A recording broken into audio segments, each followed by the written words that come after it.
दोस्तों, आज कलयुग चल रहा है और इसमें पाप अपनी चरम सीमा पर है। भगवान राम के भक्त हनुमान जी के बारे में कहा जाता है कि वह अमर और आज साक्षात मौजूद हैं। वे हर युग में पृथ्वी पर रहते हैं। वे सतयुग में भी थे, रामायण काल में भी थे और महाभारत काल में भी। यह भी कहा जाता है कि वह कलयुग में भी विराजमान है और उनके जीवित होने के संकेत मिलते हैं। अगर भगवान हनुमान आज भी जीवित है और अगर हाँ, तो वह आज कहाँ मौजूद है? हनुमान जी भगवान शिव के इकलौते ऐसे अवतार हैं जो आज भी पृथ्वी पर जीवित हैं, क्योंकि इन्हें स्वयं माता सीता से चिरंजीवी का वरदान मिला है और भगवान राम ने भी हनुमान को यह आज्ञा दी है कि वह कलयुग के अंत तक भक्तों की दुख दूर करने के लिए पृथ्वी पर रहेंगे। शायद इसीलिए हमें धर्म ग्रंथों में भगवान श्री कृष्ण और यहाँ तक कि श्री राम के देह त्याग की कथा देखने को मिल जाती है, लेकिन कभी भी हमने किसी भी धर्म ग्रंथों में भगवान हनुमान के देह त्याग के बारे में नहीं सुना। आप भी सोच रहे होंगे, अभी भगवान कहाँ है, हम कैसे दर्शन करेंगे? और इस वीडियो में आपको चमत्कारी घटनाओं के बारे में भी बताएंगे। परंपार है जिनके एक कदम में ही इतनी ताकत है कि वह पृथ्वी के 7 समुद्रों को पार कर दे, जिनका ज्ञान इतना ज्यादा है कि बड़े से बड़े देवता भी उनके सामने नतमस्तक हो जाए, जिनके नाम में इतनी ताकत है कि केवल नाम के जाप से ही बड़े से बड़ी बुरी शक्ति दूर चली जाए। तो चलिए शुरू करते हैं और जानते हैं भगवान हनुमान के बारे में। नंबर 1, कहाँ रहते हैं हनुमान जी कलयुग में? भगवत पुराण में इस बात का जिक्र देखने को मिलता है कि कलयुग में भगवान हनुमान कहाँ पर रहते हैं। भगवत पुराण की माने तो द्वापर युग बीतने के बाद जब कलयुग की शुरुआत हो रही थी, तभी से एक पर्वत को हनुमान जी ने अपना निवास स्थान निश्चित किया, ताकि वह अपने पृथ्वी पर मौजूद आगे के समय को भगवान श्री राम की तपस्या में लीन होकर बिता सकें और समय समय पर कलयुग में मनुष्य की समस्या का निवारण भी कर सकें। दोस्तों, अगर आप इस पर्वत का नाम जानना चाहते हैं तो भगवत पुराण के अनुसार इस पर्वत का नाम है गंधमादन पर्वत। माना जाता है कि और आज के आधुनिक समय में गंधमादन पर्वत कैलाश पर्वत के उत्तर दिशा में मौजूद एक छोटा पर्वत है जो कई बड़ी चोटियों से घिरा है, जिसके कारण यहाँ जाना काफी कठिन है। इसके अलावा ये पर्वत तिब्बत के क्षेत्र में आता है, जिसे 1962 के युद्ध में चीन द्वारा अपने कंट्रोल में ले लिया गया था। यानी आज के समय आपको अगर इस पर्वत तक जाना है तो आपको चीन सरकार की इजाजत लेनी होगी, जो कि काफी मुश्किल है। इसके अलावा क्योंकि आज के समय यह पर्वत भारत और चीन सीमा के बिल्कुल बीच मौजूद है, इसलिए भी इस तक जाना और भी ज्यादा मुश्किल हो जाता है।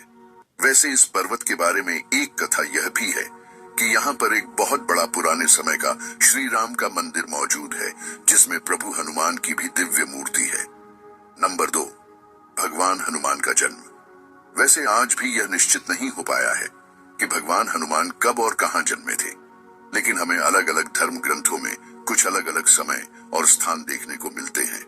जैसे वेदों की माने तो भगवान हनुमान आज से 1,85,58,115 वर्ष पहले त्रेता युग के अंतिम चरण में चैत्र पूर्णिमा को जन्मे थे, जिनका जन्म माता अंजना और पिता केसरी के घर हुआ था, जो एक भारतीय पहाड़ी इलाके आंजन के एक छोटे से पहाड़ी गांवों में वानर राज के नाम से जाने जाते थे।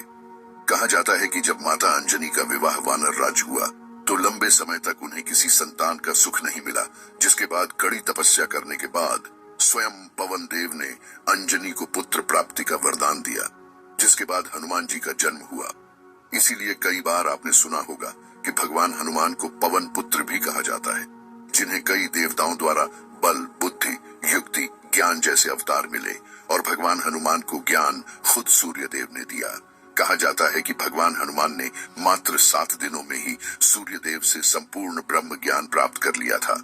इसके अलावा भगवान हनुमान के जन्म से जुड़ी एक कथा यह भी है कि हनुमान जी का जन्म भगवान श्री राम के जन्म से पहले ही हो चुका था और हनुमान जी का जन्म आज के भारत के कर्नाटक के कोपल जिले के अनैगुंदी नामक एक गांव में हुआ था, जिसे आज से हजारों साल पहले रामायण के समय किष्किंधा के नाम से जाना जाता था। जबकि हनुमान जी का जन्म चैत्र मास की शुक्ल पूर्णिमा के दिन। वैसे तो धार्मिक ग्रंथों के अनुसार हनुमान जी वानर राज्य के श्री और माता अंजनी के पुत्र थे। पवन देखकर इसी आशीर्वाद के कारण हनुमान जी को पवन पुत्र के नाम से भी जाना जाता है। इसके अलावा हनुमान जी भगवान शिव के 11 रुद्र अवतार भी कहे जाते हैं।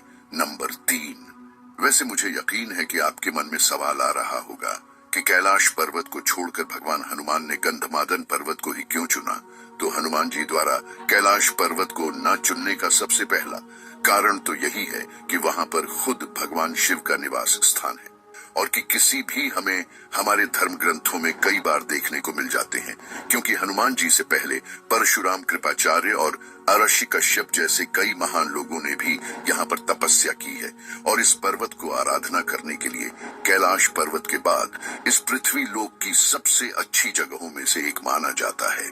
इसीलिए जब श्री राम भगवान का समय पृथ्वी लोक पर पूरा हुआ और वह अपने बैकुंठ धाम जाने के लिए सरयू नदी पर अपना देह त्याग करने पहुंचे, तब उन्होंने हनुमान जी को यह वरदान दिया था कि वह समय के अंत तक पृथ्वी पर जीवित रहेंगे, और उन्हें आदेश दिया कि उन्हें कलयुग के अंत तक पृथ्वी पर ही रहकर अपने भक्तों की रक्षा करनी है।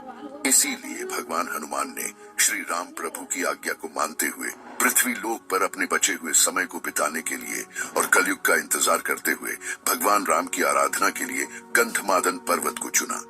नंबर 4, महाभारत काल में पांडुपुत्र भीम ने देखा था भगवान हनुमान को।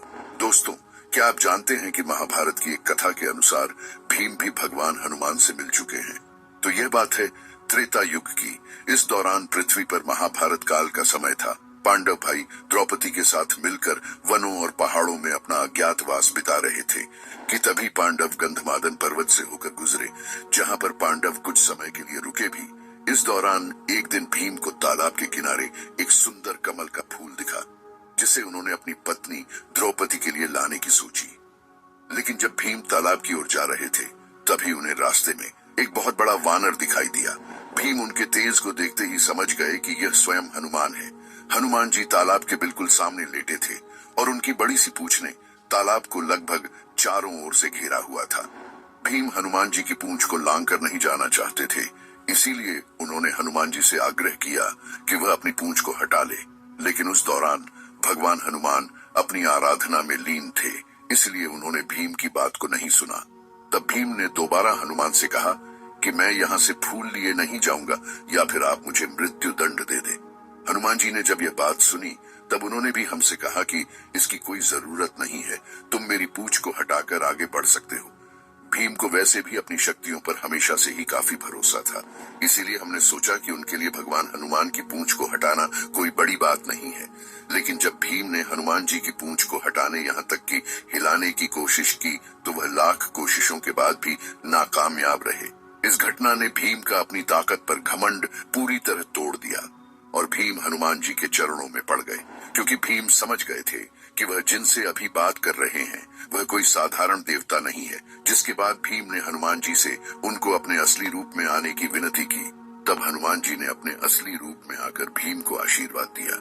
नंबर 5, भगवान हनुमान के असली पैरों के निशान। दोस्तों, क्या आपको याद है कि जब हम रामायण पढ़ते हैं या सुनते हैं, तो उसमें एक जिक्र आता है कि जब भगवान हनुमान को उनकी शक्तियों का आभास कराया गया, पैरों के निशान। दोस्तों, क्या आपको याद है कि जब हम रामायण पढ़ते हैं या सुनते हैं, तो उसमें एक जिक्र आता है कि जब भगवान हनुमान को उनकी शक्तियों का आभास कराया गया, तब भगवान हनुमान इतने शक्तिशाली हो गए कि उन्होंने केवल एक छलांग में ही विशाल समुद्र को पार कर दिया। आज भी कई बुद्धिजीवी इस बात को हजम नहीं कर पाते कि भगवान हनुमान इतने शक्तिशाली थे। वह इसे एक कहानी की तरह मानते हैं, लेकिन आप जानकर हैरान होंगे कि यह सभी सच है, जिसके हमारे पास कई वैज्ञानिक सबूत भी हैं। जिसमें से एक सबूत यह है कि जब रामायण के अनुसार माता सीता की खोज के लिए हनुमान ने समुद्र को लगते हुए छलांग लगाई, तो उनका विशाल पांव सबसे पहले जिस जमीन पर पड़ा, आज भी वहां उनके कई मीटर बड़े पैर के निशान मौजूद है, जो जगह आज आंध्र प्रदेश के अनंतपुर जिले में है, जहां जाकर आप भी हनुमान जी के पावन पैरों के निशान के दर्शन कर सकते हैं। नंबर 6, श्रीलंका में हर 41 साल बाद दर्शन देते हैं। कहा जाता है कि जब रामायण काल का अंत हुआ और प्रभु श्री राम अपना देह त्याग करके वैकुंठ धाम लौट गए, तब काफी समय तक हनुमान श्रीलंका के जंगल में चले गए थे और वहां मतंग जनजाति के लोगों के साथ मिलकर प्रभु श्री राम की आराधना किया करते थे। यहाँ मतंग जनजाति के लोग भी भगवान हनुमान की काफी सेवा किया करते थे, जिसके बाद हनुमान ने भी उनकी सेवा से खुश होकर उन्हें ब्रह्म ज्ञान की जानकारी दी थी और उन्हें यह आशीर्वाद भी दिया कि वह उन्हें हर 41 साल बाद ब्रह्म ज्ञान देने आते रहेंगे। कहा जाता है कि पिछली बार भगवान हनुमान श्रीलंका की इस जनजाति को ब्रह्म ज्ञान देने के लिए 2014 में आए थे और अब वह अगली बार 2055 में आएंगे।